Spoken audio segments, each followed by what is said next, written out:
ప్రభునందు సోదరి సోదరులారా, మీ అందరికీ శుభములు వందనాలు తెలియజేయుచున్నాను. కరుణా సంపన్నుడు మన ప్రభు అయిన యేసుక్రీస్తు గత దినమంతయు కూడా మనల్ని కాచి కాపాడి మరి ఒక నూతన దినము ఆయన అనుగ్రహించాడు. ఈ దినమందు దేవుని వాక్యమైన బైబిల్లో నుండి కొన్ని వచనాలు మనము చదివి ధ్యానము చేద్దాం. సమూయేలు రాసిన మొదటి గ్రంథము 18వ అధ్యాయము మొదటి 4 వచనాలు మనము ధ్యానం చేస్తూ వస్తూ ఉన్నాం. అందులో భాగంగా ఈ దినమందు 4వ వచనము చదువుకొని ధ్యానం చేద్దాం. మరియు యోనాతాను తన దుప్పటిని, తన కత్తిని, తన విల్లును, నడికట్టును తీసి దావీదు నాకిచ్చెను. చదువుకున్న లేఖన భాగము దేవుడు దీవించినట్లుగా ప్రార్థన చేసుకుందాము. అత్యున్నత సింహాసనపై ఆసీనుడవై ఉన్న పరలోకమందున్న మా తండ్రి, నీ పరిశుద్ధమైన పాదములకు వందనాలు, స్తోత్రములు, కృతజ్ఞతలు, స్తుతులు చెల్లించుచు ఉన్నాం. సర్వాధికారి, సర్వోన్నతుడా, సర్వశక్తిమంతుడా, ఉన్నవాడా, అనువాడా, నిరంతరం ఉన్న దేవా, నీకు స్తోత్రం, స్తుతులు చెల్లించుకుంటున్నాం. ఈ దినమందు నీ సన్నిధి మాకు ఇచ్చినందుకై స్తోత్రములు దేవా, నీకు స్తుతులు చెల్లిస్తూ ఉన్నాం. నీ సన్నిధిలో పాటలు పాడుకోవడానికి కృపనిచ్చినందుకై స్తోత్రాలు. పాడిన వారిని దీవించండి, చదువుకున్న లేఖన భాగం దీవించండి, ఆశీర్వదించండి. చదవబోయే లేఖన భాగాలు కూడా దీవించి ఆశీర్వదించండి. మీరే మాతో మాట్లాడుమని, విశ్వాసికి ఆదరణ కలిగించే మాటలు, పాపికి రక్షణ కలిగించే మాటలు మీరు అనుగ్రహించి దర్శించుమని యేసయ్య నామంలో దీనదాసుని మరుగుపరిచి మీరు మాట్లాడుమని యేసుక్రీస్తు నామములో ప్రార్థించి అడిగి స్తుతించి వేడుకొనుచున్నాము తండ్రి, ఆమేన్. యోనాతాను తన వస్తువులన్నీ కూడా దావీదునకు ఇచ్చెను. ఏమేమి ఇచ్చినాడు? తన దుప్పటిని, తన కత్తిని, తన విల్లును, నడికట్టును తీసి దావీదునకు ఇచ్చాను. దావీదు యోనాతానుకు ప్రాణ స్నేహితుడు. యోనాతాను దావీదును ప్రేమించినాడు. ప్రేమించిన వానికి తన యొద్ద ఉన్నవన్నీ కూడా ఇచ్చేసినాడు. ఇందులో ప్రేమ ఉంది, ఇందులో ప్రేమ ఉంది. యోనాతాను దావీదుల మధ్య జరిగిన నిబంధన కూడా మనం చూస్తాం. కొత్త సూర్యుడైన దావీదుకు ప్రత్యేక బహుమతులను ఇవ్వడం కూడా మనము ఇందులో చూడగలుగుతూ ఉన్నాం. అలాగే దావీదుకు గొల్యాత్ ఖడ్గమే కాక ఇశ్రాయేలు యువరాజు అనగా యోనాతాను దుప్పటిని, కత్తిని, విల్లును, నడికట్టు కూడా ఇచ్చాడు. దేవుడు అతన్ని రాజరికానికి సిద్ధపరుస్తున్నట్టని మనం గమనిస్తాం. యోనాతాను గమనించినటువంటి మాట ఏమంటే, ఇక రాజరికానికి దావీదును దేవుడు సిద్ధపరుస్తూ ఉన్నాడు. రాజును చేయడానికి దావీదును దేవుడు సిద్ధపరుస్తూ ఉన్నాడు.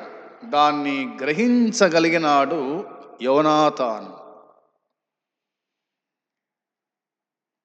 తదుపరి సౌలు కూడా అన్నాడు, ఇతడు రాజ్యమును తీసుకోగలుగుతాడేమో కానీ అన్నాడు. అంటే ఈ రాజ్యాన్ని తాను పరిపాలించగలుగుతాడు అని సౌలు గుడక తెలిసిన విషయమే. అవి మనము తర్వాత వచనాల్లో మనము చూడగలుగుతాం. ఏదేమైనా తన వస్తువులన్నీ కూడా దావీదుకు ఇచ్చినాడు. ఇక నువ్వే రాజు కాబోతున్నావు, దేవుడు నిన్ను సిద్ధం చేస్తూ ఉన్నాడు అని గ్రహించి ఇచ్చినట్టుగా మనం చూస్తాం. ప్రభునందు సోదరి సోదరులారా, ఇలాగా స్థానిక సంఘాలలో దేవుడు ఎవరిని పిలుస్తున్నాడు, ఎవరు బోధకులుగా కావాలి, ఎవరు సువార్థికులుగా కావాలి, ఎవరు పరిచారకులుగా ఉండాలి, ఇవన్నీ కూడా దేవుడు సిద్ధపరుస్తూ ఉంటాడు అనేది మనము గమనించువారమై ఉండాలి. ఆది కాండములో మనము చూడగలుగుతాము. యోసేపు గురించి మనం కొంత ఆలోచన చేస్తే ఆ మాట గమనించండి. ఆది కాండము 41వ అధ్యాయానికి వస్తే, ఆది కాండము 41వ అధ్యాయము 42వ వచనము నేను చదువుతున్నాను మీకోసమై. 41వ అధ్యాయము 42వ వచనములో, ఫరో తన చేతినున్న తన ఉంగరము తీసి యోసేపు చేతికి పెట్టి సన్నపు నార బట్టలు అతనికి తొడిగించి అతని మెడకు బంగారు గొలుసు వేసి తన 2వ రథం మీద అతన్ని ఎక్కించాను అనే మాట కనిపిస్తూ ఉంది. ఇక్కడ యోసేపు కనిపిస్తాడు. యోసేపు యాకోబు కుమారుడు. యోసేపు అన్నగారు ఐగుప్తీయులకు అమ్మేసినారు, వారు ఫరోకు అమ్మేసినారు. ఫరో ఇంట్లో కొంతకాలము యోసేపు ఉన్నాడు. తన భార్య తన మీద ఇష్టపడినప్పుడు దానికి నోచుకోక, నేను దేవుని సన్నిధిలో ఉన్నాను, నేను దేవుని ఎరిగిన వాడిని, ఇలాంటి కార్యం చేయడం నాకు వల్ల పడదు, సాధ్యం కాదు అని పారిపోయాడు. ఆ తర్వాత ఆ రాజు జైల్లో వాడేశాడు. అక్కడ కూడా దేవుడు యోసేపునకు తోడై ఉండి అక్కడ జైలు అధికారిగా పనిచేశాడు. అక్కడి నుంచి తిరిగి వచ్చిన తర్వాత ఇక యోసేపునకు కలిగినటువంటి మహిమ మనం ఇందులో చూస్తాం. అవునా? మరి దేవుడు కలలో ఫరోకు చూపించినటువంటి కలభావమును యోసేపు తెలియచేయటం, ఇతని వంటి వాడు మన దేశంలో ఎవడైనా కలడా, ఇతని వంటి వాడు ఎవడైనా మన దేశంలో ఉన్నాడా అని ప్రశ్నించినప్పుడు ఆ దేశంలో, ఐగుప్తు దేశంలో ఎవరు కనిపించలేదు. కాబట్టి ఇక యోసేపుని తన రాజ్యం మీద యువరాజుగా ఏర్పాటు చేశాడు ఫరో. అవునా? ఆ సంగతి మనం మెరుగుదము. 7 సంవత్సరాల పంట సమృద్ధిగా పండుతూ ఉంది. 7 సంవత్సరాల కరువు కాలం వస్తూ ఉంది. పండిన పంట దాన్ని భద్రం చేయాలా, సమకూర్చాలా, కరువు కాలములో వీటిని మనము అమ్మకానికి పెట్టాలా అని చెప్పిన ఆ మాటను బట్టి ఫరో ఇక యోసేపును హెచ్చించినట్టుగా మనం చూస్తాం. అవునా? హెచ్చించి తన చేతనున్న తన ఉంగరము తీసి యోసేపు చేతిని పెట్టాడు, ఉంగరం ఇచ్చినాడు.